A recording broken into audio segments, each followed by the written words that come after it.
Burger time! Double cheeseburger nga pala yan. Let's go! Lalabas na nga pala tayo, gamit muna natin si Sniper kasi sira yung Mio natin. Bale, nagutom na tayo, tapos hanap tayo na tayong pagkain, sabay open ng motor, then brum brum, oops! Pakinggan nyo, helicopter yan. What?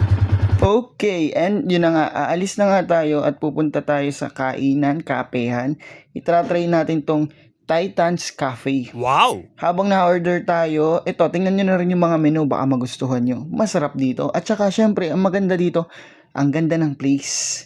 Yun nga lang, inabot ng 10 PM ang closing nila. Ito, aglio, olio shrimp yan. Tapos yung ating burger, naging pizza tuloy. Yung ating kape, dirty matcha. Sarap na sarap ngayon pagkain natin dyan. Kasi ang dami niyang shrimp sa tutuusin.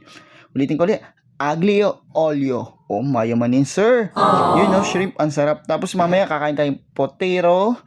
Tapos yung kape. Ito nga pala yung mga ginagawa natin daily, kaya naisip natin, gawin na lang natin palagi. Ito mas malala, hindi naman ako nagbayad yan, libre lang ako.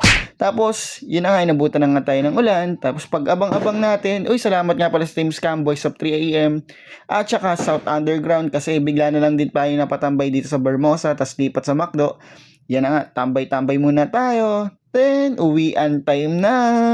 Let's go, umabot tayo ng 200 plus. Bye-bye!